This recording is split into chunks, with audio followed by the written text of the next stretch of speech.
এপ্রিলের প্রথম দিনে উত্তরাঞ্চল দিয়ে শুরু হয়েছিল মৃদু তাপপ্রবাহ।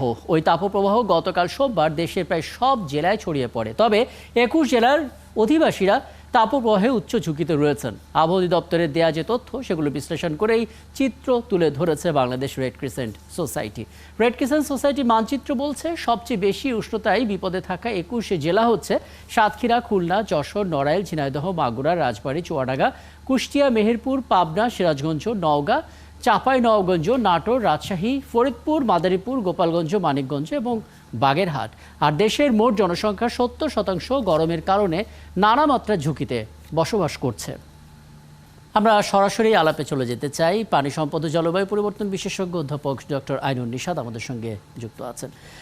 অধ্যাপক ডক্টর আইনুন নিশাত, আপনাকে আমন্ত্রণ জানাচ্ছি এবং অনেক ধন্যবাদ জানাচ্ছি আপনি আমাদেরকে সময়টা দিচ্ছেন। একটা বিষয় আসলে অনেকেই জানতে চাইছেন, সেটা দিয়ে আলাপটা শুরু করতে চাই। প্রথমে ৫০ বছর, তারপরে ৫৬ বছর এবং আজকে আমরা জানতে পারলাম প্রায় ৭৬ বছরের রেকর্ড তাপমাত্রা অতিক্রম করে ফেলেছি। অনেকেই এটি জানতে চাইছেন যে এই ছবিটা এই বছরে দেখা গেল, এটা কি সামনের কয়েক বছর ধরে আমরা দেখতে পাবো, নাকি সামনের বছর থেকে হয়তো কিছুটা হলেও পরিস্থিতি পরিবর্তন ঘটবে এই তাপপ্রবাহের? ধন্যবাদ। প্রথম কথা হচ্ছে গড় কিংবা এখন যে সর্বোচ্চ তাপমাত্রা, এটা কিন্তু খুব কনফিউজিং তথ্য। এই কারণে আবহাওয়া দপ্তরের ডেটাটাই কারেক্ট ধরে নিতে হবে। এখন আবহাওয়া দপ্তর যেখানে ঢাকা শহরে দেখাচ্ছেন ৩৮, ৩৭, ৩৯, তখন কিন্তু আন্তর্জাতিক মহল, আমরা যদি পকেটে যে মোবাইল ফোন আছে সেটা দিয়ে কোনো অ্যাপ দিয়ে আবহাওয়াটা ডাউনলোড করি, তাহলে ঢাকার তাপমাত্রা কিন্তু ৪৩, ৪৪, এমনকি ৪৫ও দেখা যায়। যেমন আজকে সকালবেলা দেখাচ্ছিল ৪৫ আমার পকেটে যেটা আছে, এবং বিকালের দিকে দেখাচ্ছিল ৪৩। তো আমি যেটা বলতে চেষ্টা করছি, সাধারণ মানুষের পক্ষে ১ degree, ২ degree, ৩ degree, ৪ degree Celsius কিংবা ফারেনহাইট এর পার্থক্য বোঝা সম্ভব না। কাজে এই সূক্ষ্ম মাপের জন্যে আবহাওয়া দপ্তরের উপর আমরা নির্ভর করছি।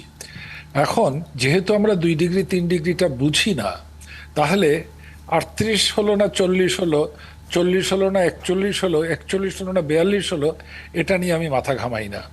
আমি মাথা ঘামাই এর সময় প্রচণ্ড গরম পড়ছে। তখন এই অবস্থাতে কি করতে হবে?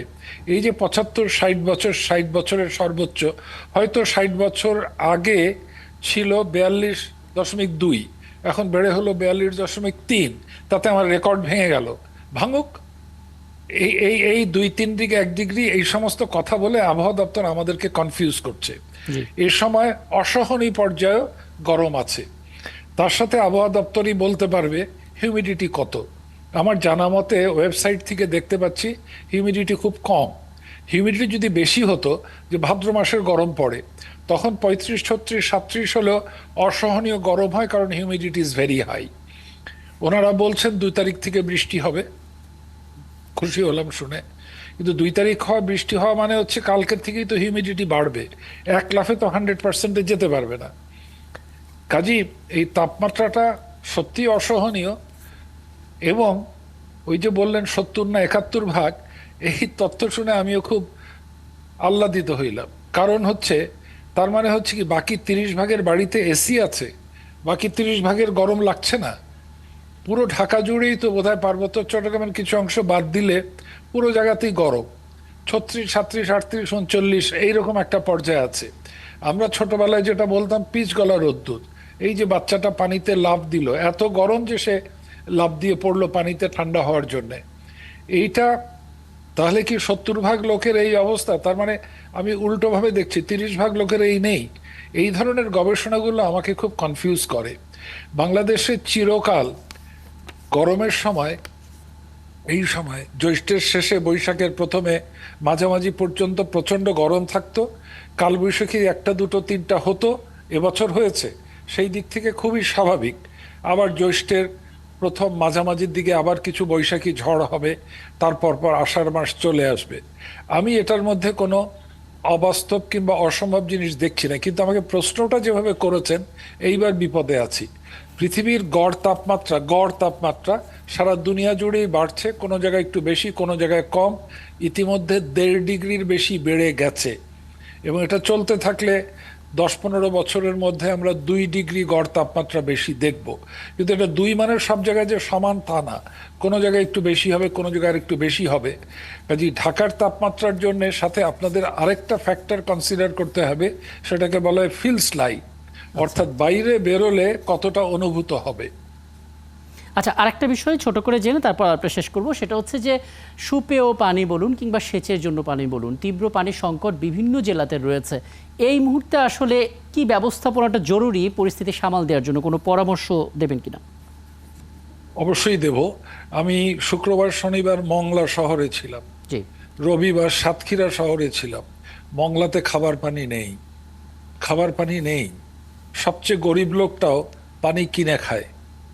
পানি তো কিনে খেলো, রান্না করবে কোন পানি দিয়ে, গোসল করবে কোন পানিতে?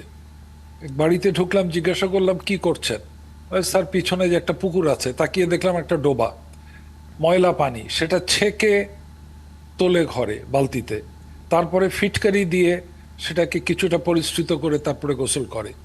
খাবার পানি ঢাকার থেকে আমরা বুদ্ধি দিচ্ছি, বৃষ্টির পানি ধরে রাখো, বিরাট বিরাট ট্যাঙ্ক দিচ্ছি, কালো রঙের ট্যাঙ্ক, ব্র্যাক দিচ্ছে গোলাপি, কেউ দিচ্ছে সবুজ, 2000 লিটার 3000 লিটার। যখন জিজ্ঞাসা করলাম পানি কি নিরাপদে খেতে পারেন, না স্যার, এর মধ্যে পোকা হয়।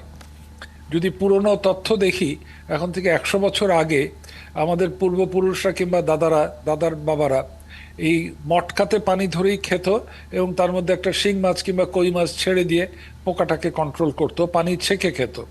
কাজেই পানির বিরাট ক্রাইসিস সারা দেশ জুড়ে আছে। ভূগর্ভস্থ পানি নেমে গেছে, শহরগুলোতে আছে, সব জায়গায় কষ্টে ভুগছে। তবে এই কথা বলবো, গরমের মধ্যে কাউকে যদি বের হতে হয়, প্রথম কথা বেরোবেন না। গ্রাম বাংলা শহর বাংলার মধ্যে কিন্তু একটা ডিভাইড লাইন হয়ে গেছে। গ্রাম বাংলায় এই রোদের মধ্যে কেউ বের হয় না, কৃষি কাজ কেউ করেন না। শহরের লোকজন বিভিন্ন কাজে, আমি এক কথায় শেষ করছি, যদি ঘরে এসে প্রচুর পিপাসা লাগে, ঠান্ডা পানি খাবেন না, নিরাপদ পানি খাবেন। এতদিন পরে আজকে দেখলাম বিভিন্ন জায়গায় রাস্তার ধারে খাবার পানি বিতরণ করা হচ্ছে। এটাই বোধহয় একমাত্র সলিউশন। গাছ লাগানোর কথা বলা হচ্ছে, গাছ হতে তো 30 বছর লাগবে। কাজেই খাবার পানি দেয়া এবং রোদে না বেরোনোটাই হচ্ছে, সম্ভব হলে না বেরোনোটাই বোধহয় অত্যন্ত জরুরি। জি, আপনার এই পরামর্শ নিয়ে আলাপটা শেষ করে এবং অনেক ধন্যবাদ, আপনি আমাদেরকে সময়টা দিয়েছেন।